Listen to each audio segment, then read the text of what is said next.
Paul, thank you so much for joining us here at the PLSA Investment Conference. Your presentation described the time we're living in as extraordinary. Explain that to me and what it's like for an economist at the moment. Well, it has been an extraordinary decade, a bit more than a decade now. If you look at growth since 2008, it's been probably the worst that we've had in 100 years. If you look at what's been happening to people's earnings, it's the worst we've had in probably 200 years in terms of complete lack of growth. Average earnings today no higher than they were more than a decade ago. Productivity completely flatlined after 50, 60 years of growing at 2% a year. Interest rates at their lowest since the Bank of England was founded more than 300 years ago. So these really are, statistic after statistic, which we've never seen before, and that has consequences, of course. People have not seen their incomes grow in the way that you'd expect. We've had this big shift in the distribution of economic wealth between the old and the young, and that lack of growth in income and living standards has itself obvious political implications as well. And that, of course, has a huge impact on an industry like this that are trying to predict the future and make sure that people have, a good living in their old age. Yeah, of course, it's very difficult to plan for old age at the moment. Interest rates, returns on safe assets are so low, it is literally not possible to put enough away to replace your earnings in retirement if that's what you invest in. And clearly you invest in other things, you've also not got particularly high returns, but you're taking a degree of risk. And if you're an individual in a defined contribution pension, that's a big risk to be taking. Now, you can manage it by how you invest over time, but you can't get away from that risk. And with the demise of defined benefit schemes, particularly for people of working age, now there's no way of sharing that risk across generations, across other people. That's something you've talked about. It does concern you, the money that's going into DC schemes, when that means that the individual is bearing the risk. I think where you're in a world which we're in at the moment, where we're essentially relying on individual saving in individual pots. I mean, even in big DC schemes, it's still you have decided or had decided for you what the assets are that you go in there, and if they do badly, then you do badly, and if you retire at a bad moment, then you retire at a bad moment. And of course, because few people are now taking annuities, that risk continues right the way through to the end of your life. Now, that might play out well, but it might not. It's a very gloomy picture you're painting. Is there any optimistic note we can find in it all? Well, look, we may not have got any better off over the last 10 years, but we're still massively better off than we were in the past. I mean, average incomes today are 3 times what they were when I was born at the end of the 1960s.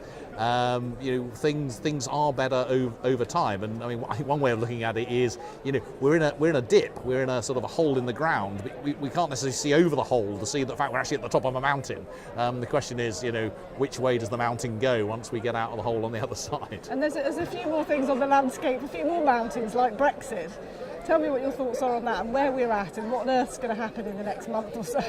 Oh, goodness knows. I have absolutely no idea what's going to happen in the next few weeks. I've got no idea what will happen next week with all the votes that are going to happen.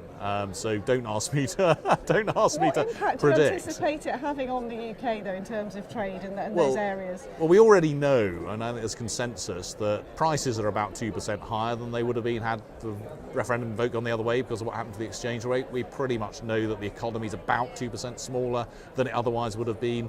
Business investment has done appallingly badly over the last year or two relative to where it probably otherwise would have been. So we know that there's been a negative effect on the economy and people's living standards already. If we go forward with something which looks a bit like the deal that Mrs May has come back with, then we would expect growth to be a bit less than it would have been had we stayed within the European Union. On average, forecasters think the economy will be, I don't know, maybe 4% smaller than it otherwise would have been. That's not a disaster. If we get no deal, then it's almost impossible to actually forecast what the impact of that will be. Certainly in the short run, it will certainly result in lower growth this year. It could result in recession, we don't know.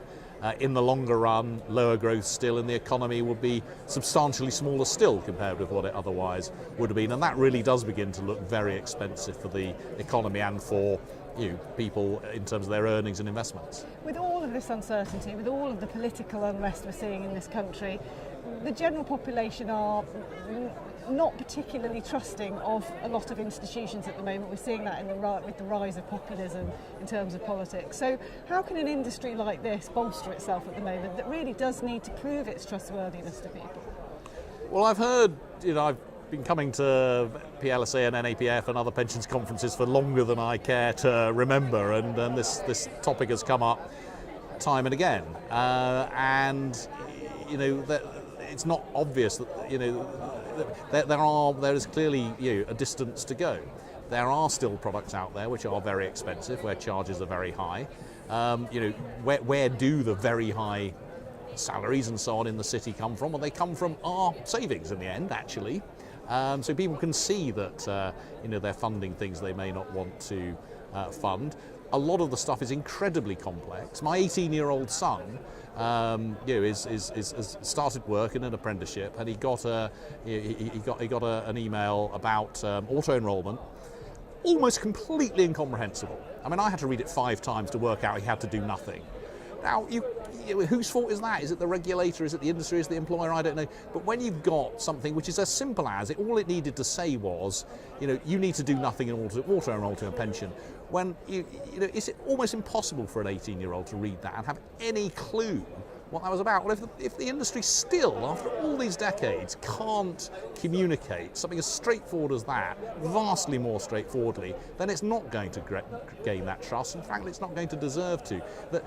And as I say, I've been literally for decades to these events, and the same conversations keep happening, and it's not obvious to me that enough progress has been made. There's an awful lot of work still to do on communication with the public. Absolutely. So, Paul, if the delegates here were to take one message away from you from this conference, what would you hope it would be? Well, it's probably not going to be a very uplifting message. This is a terribly difficult environment to be operating in. Returns, particularly on safe investments, are incredibly low, much harder than in the past to promise or even offer people something which will get them anything like an adequate income in retirement if current low returns persist. So that people need to understand that, but not to the point where they're put off from trying. And that requires, I still think, a huge amount of focus on clear communication and building not trust but trustworthiness in the industry through the way that it acts and communicates. It's a seriously difficult period to navigate, but thank you so much for sharing your thoughts with us. Great to talk to you. Thank you.